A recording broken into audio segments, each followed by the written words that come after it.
Welcome to Heartache, Health, and Healing. I'm your host, Brenda Munt. I started this podcast to share my journey after losing my husband, and it became a space for exploring how we can all heal, grow, and live more radiant lives. Each episode is filled with insights, stories, and practical tools to help you find light and purpose no matter where you are on your path. Are you looking for everyday essentials that are healthier, safer, and eco-friendly? I work with a wellness company that offers a wide range of products, from natural household cleaners and personal care items to quality supplements and snacks, all delivered right to your door. These products are effective, affordable, and a great way to make small changes toward a healthier lifestyle. For me, it's been about knowing I'm making better choices without spending extra time or money. So if you're curious and want to learn more, I'd love to share how these products could fit into your life as well. So click on the Wellness Online Shopping link in the show notes and let's chat about how to get started.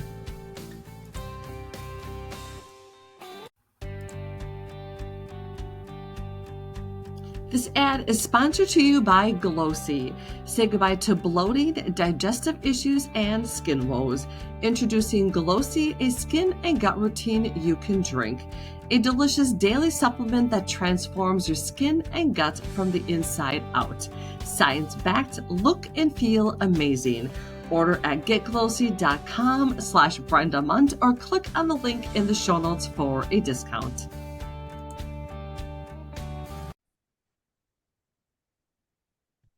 Hello, everyone, and welcome back to the podcast. Today, I'm talking with Desi Dimitrova. Desi's journey into this work came from her own experience of feeling disconnected from herself and the life she was living. Like many of us, she spent years following paths that didn't truly feel like her own before beginning the process of reconnecting with her inner voice and what really mattered to her. Through that journey, she found practices that helped her come back to herself, and today she supports other women in doing the same. Desi is a certified spiritual life coach, Theta healer, EFT practitioner, and yoga teacher who takes a holistic approach to helping people reconnect with their intuition and their authentic selves. Desi, welcome to the podcast. Thank you for joining me. Thank you. Thank you.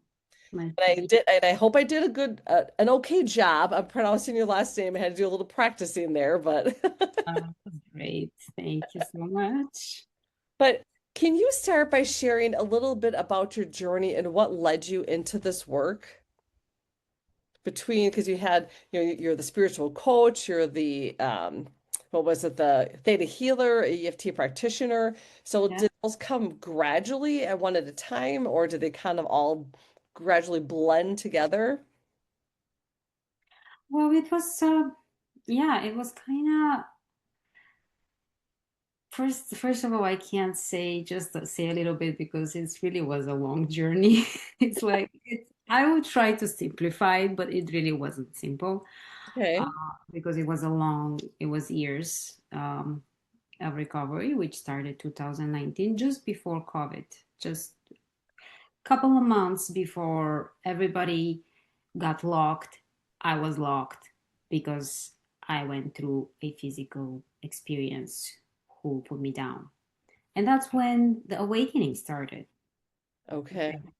And it's been 6 years. So I had pretty much, a long time to go through all this different holistic practices, which were first initiated to help me recover. Mm-hmm.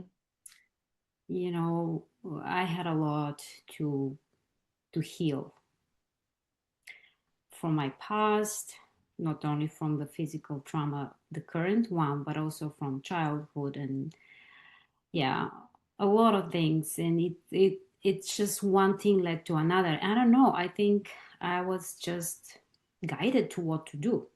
It was like I started with the the soul coaching, and I really aligned with that. So that was where my soul needed to go, because there were questions that needed an answer. Okay. So I started diving deep, and I had all this time because I had I was not able to do anything else. I mean, I had 8 months that I couldn't get out and drive my car, go to the grocery store. So I was just locked at home. What to do? Meditate, heal, rest, do all these things when you do when you recover from something major. Um, and that actually allowed me to invest my time into something that I'm into. I have always been drawn to holistic practices and healing. And even when I was little, I was drawn to herbs and healing with herbs. And I was like middle school, and I was like collecting recipes of, nettle is good to grow your hair and things like that. So it's been there, but then life happened. I was pulled in different directions. Hmm. And now after this experience, I had the time to be at home and just do what I needed to do and what I wanted to do. And I think the moment um, that triggered me to go to this through this journey was exactly when I remember I woke up um, from the surgery, and I was under anesthesia for 10 hours. And when I woke up, and I remember I had a conversation with my mom, who visited me for a month or two to help me. And I told her, you know what? From now on, I'm gonna do whatever I want. I'm gonna eat whatever I want. I'm gonna just do whatever I want. Just it's like my soul wanted to just be, Hmm. not be contained into the chains of what you have to do, Hmm. but what you want to do. Yeah. So Yeah. this shifted my whole experience. And here I am now doing exactly what I want to do. I'm so unapologetically living the life I want to live that I just don't accept anything else. Well, that's amazing. I'm That's happy. amazing. And before that I was not. So it was a very challenging journey, but with the outcome is just amazing. And the fact that I can now share it with others and, you know, give them hope and inspire them, it's also probably part of the journey. Hmm. Hmm. So you talked about there was a time in your life where you felt disconnected from your inner voice. So what was going on for you during that period of time? Well, that was basically my most of my time because I was very conditioned. I Okay. was very conditioned from little girl to listen to what to do, to my parents, I mean, it's probably one of the reasons that I was feeling really okay to leave my country and go abroad where I don't know anybody. I was just okay to leave that environment and be Hmm. free to be, right? Free to be just not who they expect you to be, but just be yourself, do something that is aligned. And it took me years to understand. But I knew one of the major things at that time when I left, for example, was that I wanted to be present for my kids. And I became a mom. So for years, that was my purpose. My purpose was basically my kids. Hmm. Then I believe we go through different stages. Now one of my kids is off the nest and he doesn't need me, and I have the time to do more of the other things. So, but to be more specific, the question. So yeah, most of the time I knew I had this voice, and I oftentimes will hear there is a quiet voice that will tell me something, and I will just, because it's so subtle. It was subtle, like it's not like somebody tells you, like you don't really like hear it as a command. Hmm. It's a very subtle voice, and I will hear something, but I would never act on it. It was like I was not respecting that. I didn't I didn't know what is that. I was thinking maybe this is a voice that just another part of the brain telling you something, but you know, when I started really diving into the science and the study Hmm. and reading more about that, I'm like, oh, there you go. That's not my brain, my mind, my conditioned thinking. That is that voice. And how do you hear it? I mean, when you quiet your brain, which means a lot of meditation, and I was doing a lot of that. So I started hearing a lot of what I wasn't before. And I started to get more connected, more and more connected to this inner knowing, inner voice, inner guidance, whatever you want to call it. Yeah. Yeah. Inner, yes. So what was there a specific moment or a turning point when you realized that something needed to change? Or was there one specific thing that just kind of pushed things over the edge that kind of put the line in the sand like, okay, I can't do this anymore, that something needs to change. Mm. Well, for me, at first was, I mean, I want to say I had probably three major moments like that. And one was leaving my home country, moving here, because obviously this is a big turnaround of your life, right? Only The, imagine.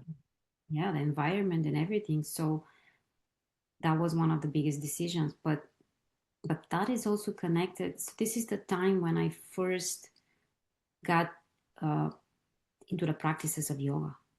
So there are no coincidences. So I was working and I met my first yoga teacher, and I started doing these deep breathing practices as he recommended.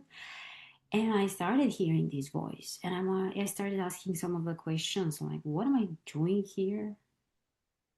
Why am I, well, like this 9 to 5 job? And I started asking the soul questions. And then that triggered the process of you need to change something.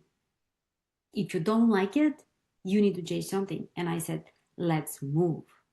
Hmm. I was freshly married, like the first year of marriage. And I said, we need to do something. Let's go. And we did it a couple of months later.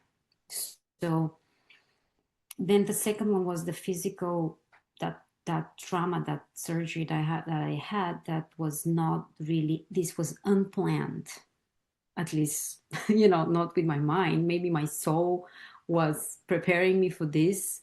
Uh, Hmm. but if I have to compare, as I already mentioned, the life before and the life now is like, it's like I'm on the other side of the river. Yeah. I emerged from all of the mud, and it feels good now. While before that, I don't want to say that I didn't enjoy my life, because I did enjoy the time with my kids. I would never want to replace this time with anything, because you cannot return back time and they're already Right. big. Right. But there was something I didn't give to myself. It was just not enough. And there was glimpses of here and there, because my yoga teacher training was a couple of years actually prior to this physical experience. So I was still drawn to these practices, Hmm. but did I have the time to dive full into this? No.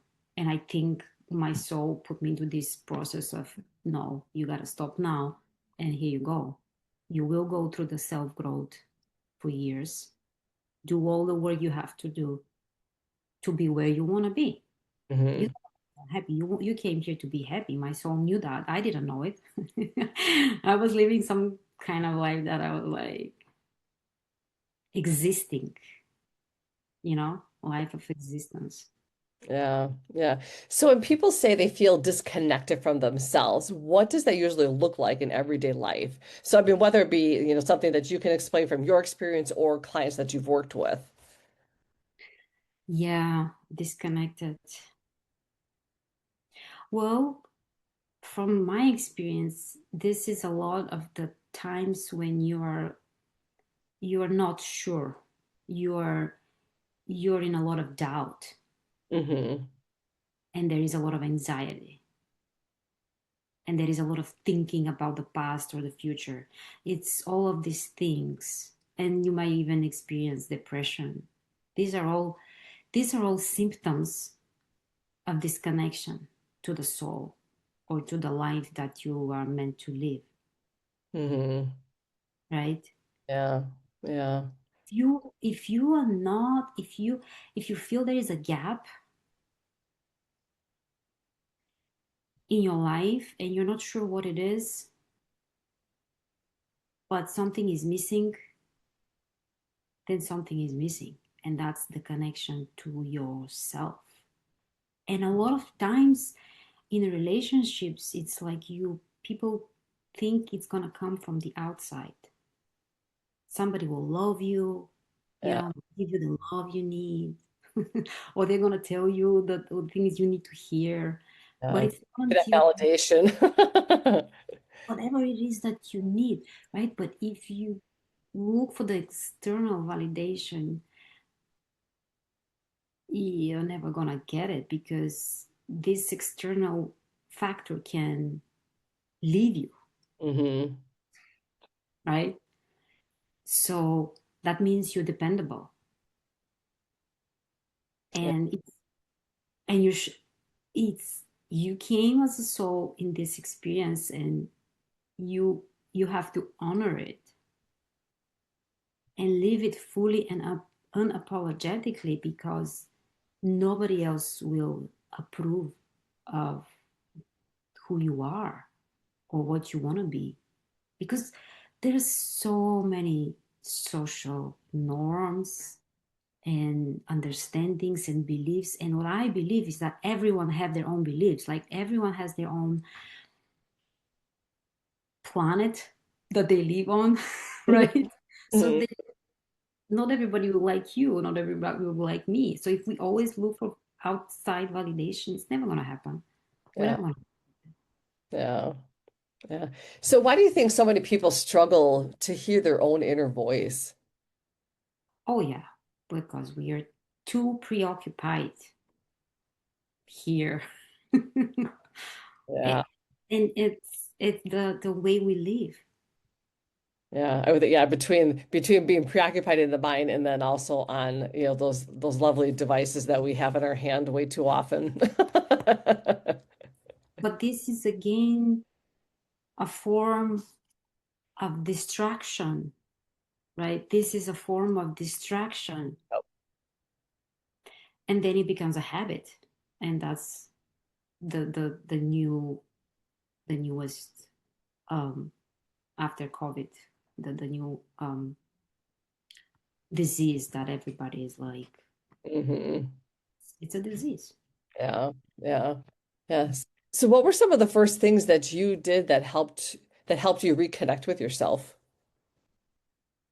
The first things first, deep, long breathing is simple. It Mm. is so simple.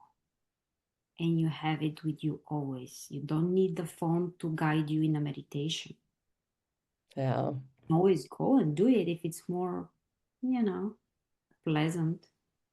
but it's that's the thing. When I went through this Vedic ancient practices, with Ayurveda meditation, I learned from the source, and everything is very simple, and they knew it so many thousands of years ago that if you quiet the brain, you can find the peace, and not that you will become Buddha, but but practice makes perfect, right? You cannot expect that overnight, like, but even 5 minutes, and when you start doing it little bit, for me it really was meditation. Yeah. Okay. I started doing it in the morning, and because I had this monkey mind, I am a Vata constitution, very active, and air and moving and all that. So that is also affecting the brain. And I said, I'm going to try that. And I'm going to sit in the morning, do nothing before that, get up and sit for 10 minutes. Mm-hmm. And I had a clock next to me to look at the time, no apps, nothing fancy. And I noticed the shift. I noticed that I feel good. After these 10 minutes, I'm like, it's quiet. I like it. It's peaceful. It's different, It's not like, because you wake up, and when you're a mom and you have two kids and you have so much to do, and you wake up and you start thinking about the problems and the solutions and the things you have to do or solve. So Mm-hmm. critical mind, you immediately jump into it. And the only way to battle this is to do the opposite and to quiet it down and say, hey, let's start the day in a different on a different boat. Yeah. So now you bring together several different practices in your coaching. So you have your spiritual coaching, you have theta healing, and then EFT and yoga. So now when you work with your clients, do you kind of piece them all into this nice, beautiful package? Or is it kind of like some person might sign up for parts of it, or how does that work? So when it's one-on-one, because I am a very intuitive, Okay. I I could see that in you. Like, yeah, I can, I can connect, and I can very easily know what they need, mm-hmm.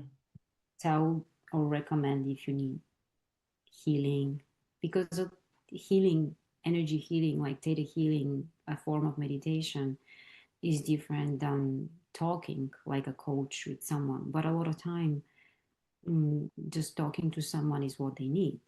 Just keep, offering that space for Yeah. people to be heard. Yeah.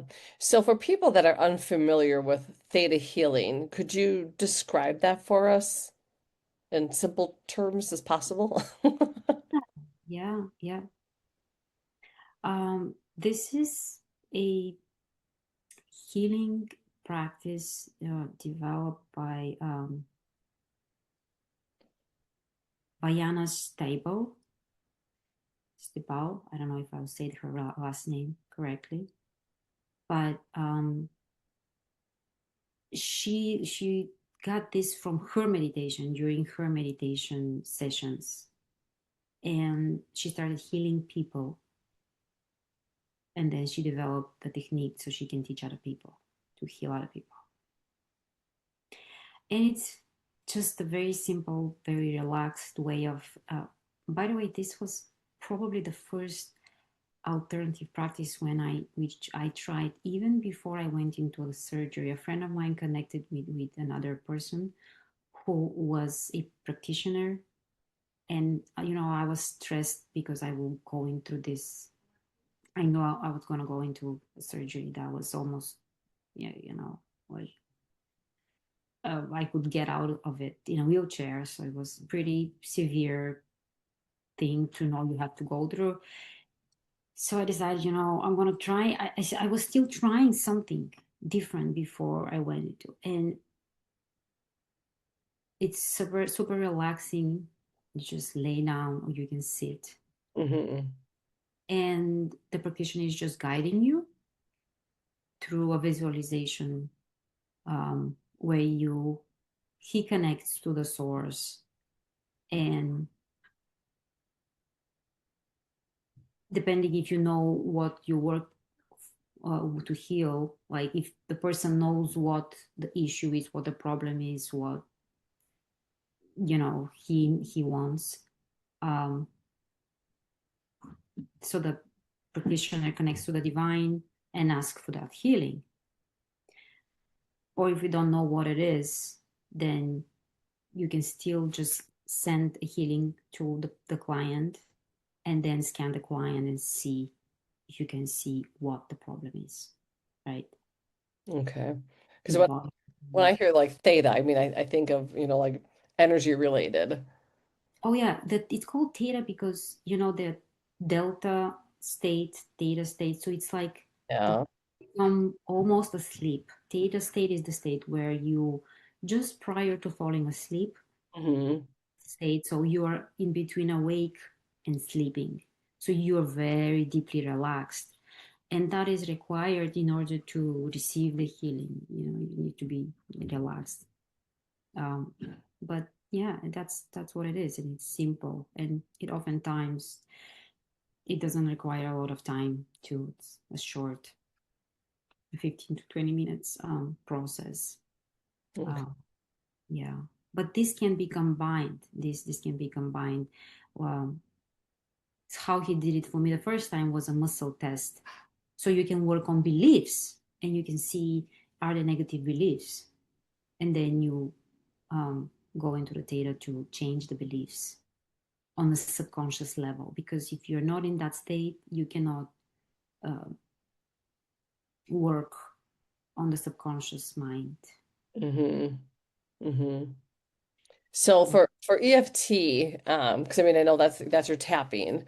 So um I've never been trained in it, but I mean I know enough about it to like to help myself. So I mean when you do the tapping, do you do the tapping where you're hitting like on the side of your hand, on your collarbone, top of your head? Do you kind of go through that sequence as you're like talking them through Yes. So certain situations? yes, yes. So this specific it's called, the one that I have been taught to use is called Free Me FT. Free Me FT, and it's developed by another woman. Okay. So it uses the basics of the points of all the regular EFT, but there is an addition. There are a couple of more steps after that Oh, that she adds to, because you know what's happening. I'm going to explain quickly. Uh, when you tap, you are emptying space and releasing, right? hmm. Something like emotions, for example. And then uh, then what she adds to that is that you fill in the space with positive affirmations. So you fill the gap, you hold your heart, you put your hands there, and you tap and you say what you want to install on the place of the thoughts that were creating your negative emotions. Okay. And Okay. yeah, I don't think the original EFT does that. Yeah, not from what I had, not from what I had read, correct. Yeah. Yeah. And there is a yeah, there is another before that there is another extra step that she does to clear on any levels everything. Hmm. Okay. Okay. It's- So yeah. what kind of struggles or challenges do people usually come to you with? Well, lately it's interesting, but I think it's relationships, and you Okay. know, I offered a couple of free sessions in the beginning of this month, and in one day I had like two women who came to me. They had love issues. Hmm. Okay. Yeah, and it's that taps into the in what I already said, like you cannot find somebody to love you unless you love yourself first. So one of them was in abusive relationship. She didn't like it. She knew it's not okay, and Hmm. she's like, I don't wanna like. And the other one was different, and she just, will I meet my soulmate? I'm going, yeah, you will. Of course you will. um, but it's the inner work And it was so interesting. I just talked to them, and there was such a strong connection. And the first woman said, "You, oh my God, you're my friend. You're right now. You are my very good friend." I'm like, yes, of course, you can always be my friend too. Um, but people needs to be heard. Yeah, Yeah. Yeah. and to be supported. And even when they hear it from a stranger, sometimes I think I don't want to sound too crazy or too much, but God speaks through me. And when I talk to people, whatever I tell them, it's like what they needed to hear. Hmm. That if you can accept that, accept it. If not, but I know for myself. That's my level right now. Yeah. Okay. Okay. So a lot of people say they want to trust their intuition more, but they don't know how. So how do you begin that process with somebody? You mean with, oh, to teach them how they trust themselves or somebody else? Yeah, how do they trust their own intuition? Hmm. Well, again, you have to go to the basic practices of getting still and being aware, just listening. Hmm. Because you cannot know what's your inner voice until you start practicing quieting yourself so you can see the difference between the mind and the quiet intuitive guidance. And for many people, for a lot of people, it might be different.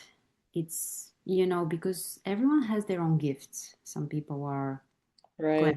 clairvoyant, clairaudient, they can hear, so some people with meditation can hear, some people can see things and maybe get even visual pictures.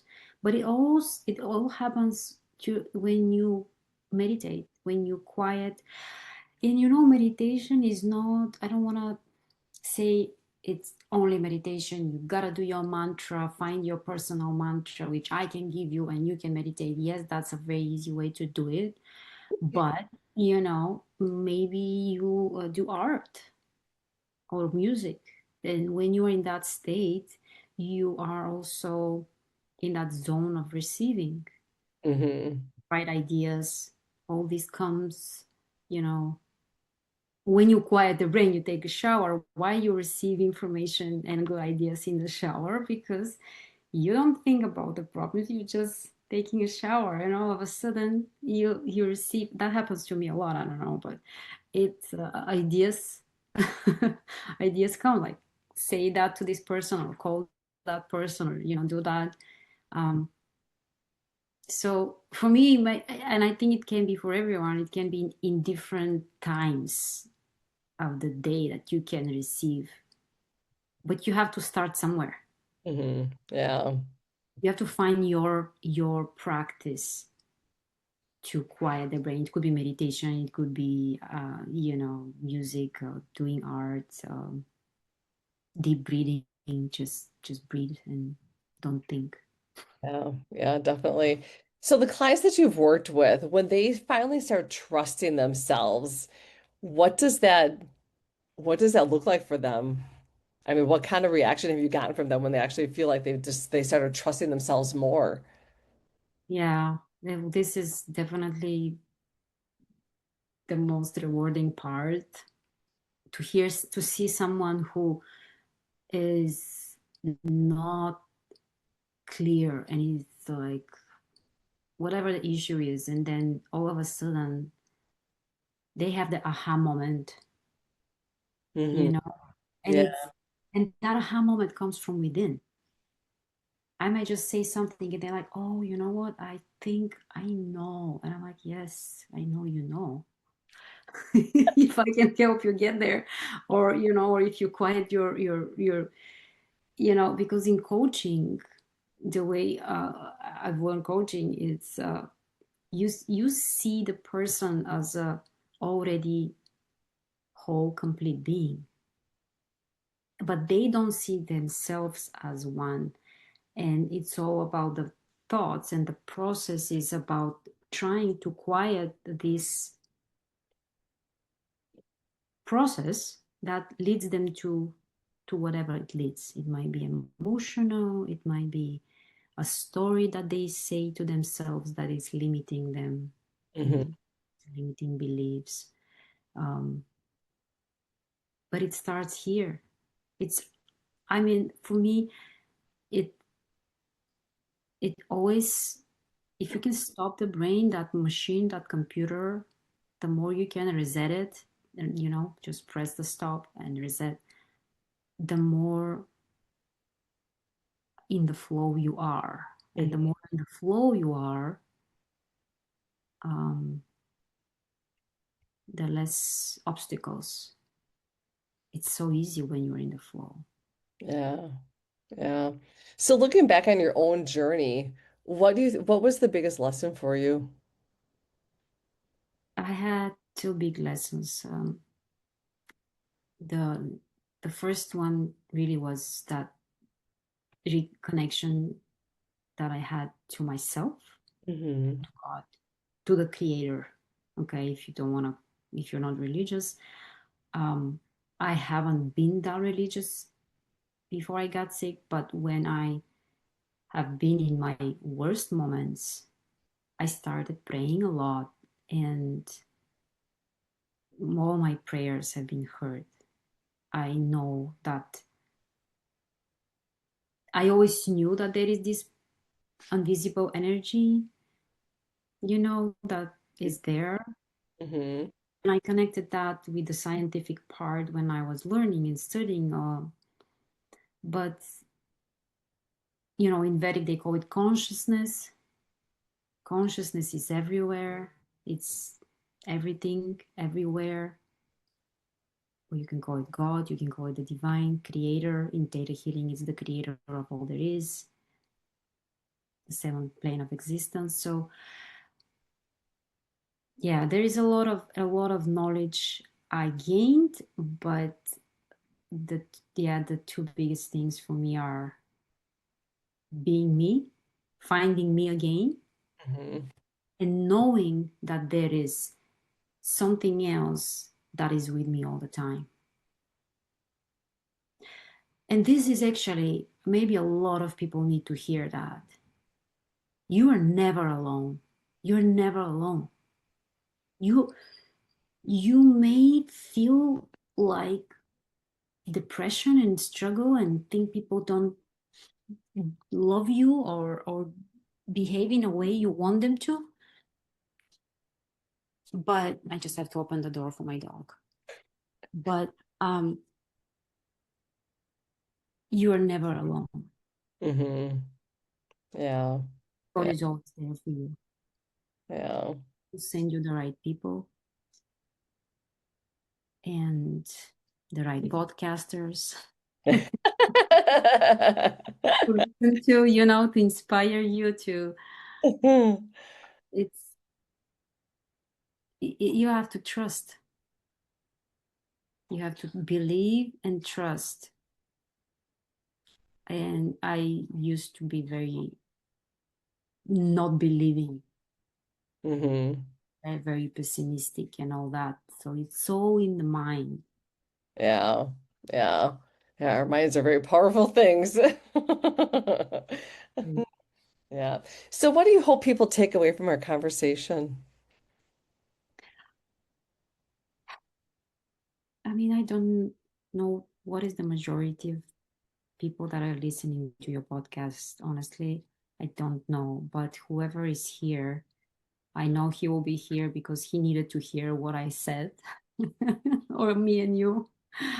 Yeah. Um, I think the biggest thing I want to tell them, you guys, you're loved. You're loved. And if you can just look around and see how beautiful life is and enjoy the little things in life, and focus on that and being grateful, that's gonna change your life. Yeah. The the gratitude attitude, the attitude of gratitude, and really feel it. And if you do it every day and journal about it if you want, every morning and every evening, it's gonna shift your life. Yeah. Yeah. I love that. So where can listeners connect with you more and learn about the work that you're doing? They can connect with me through my website, desi-divine.com. I'm also on YouTube, relatively new, but I'm gonna keep uploading things on my YouTube channel, and I'm on Instagram too. Okay. And yeah, I'm hopeful soon. I don't know when you're gonna play this episode, but I'm gonna have a online course for people to do something with me longer, like Okay. Okay. container, like a course. Okay. Great. Yeah, I will because it might be a little bit before this is released because of all the episodes that have to be released. But It might be ready. yeah, so any links that you have, I will be sure to share them in the show notes. That way all the listeners will have easy access to them. Yeah. Thank you so So much, Brenda. I do like to end with a question for my guests. So, if you were going for a walk out in a park and somebody happened to come walking towards you and they were drawn towards your energy and they came walking up to you and asked you, what is one thing I could do today to start living a more radiant life? How would you answer that question? Just dance. Oh, Just dance. Just listen to favorite music and dance. Dance it out. love it. Love it. Feel I good. me and my sisters, we each got shirts made up that says my life is a something and mine is my life is a dance party. Yeah. So I'm kind of like, yes. Yeah. Connect with nature and animals and just be this little 5-year-old and enjoy life. Just dance. That's what kids do. They just enjoy life. We may all be adults, but we're all little, we have that little inner child still within us. So, Yeah. yes. Desi, thank you so much for this conversation. You're just such a beautiful soul, and you just have this soft, kind voice that I could just imagine when you're working with people that I could just imagine how they're just the stress just kind of leaves their body because you just have that quiet, soft tone to your voice. Yeah. Well, thank you. Yeah, I think it's good for meditations. Oh, well, thank you so much, everybody. I hope you enjoyed this episode, and please go follow Desi out on the social platforms. Like I said, go down into the link and keep an eye out for her upcoming program that she's going to be offering. And please leave us a 5-star review. We'd love to know what your takeaways were. And everybody, thanks for listening from my heart to yours. Until next time. Thank you for listening. If you're enjoying my podcast, I would love it if you'd follow, leave a 5-star review, or subscribe. And definitely please share with anyone that you think would enjoy my podcast. And I would love to connect with you. You can find me on Instagram, Facebook, and LinkedIn, and all the links are in the show notes. And if you'd like to be on my podcast, or if you have any questions for me, or if you have a topic that you'd like me to talk about, please send me a direct message. I enjoy connecting with my followers. Thank you so much for listening.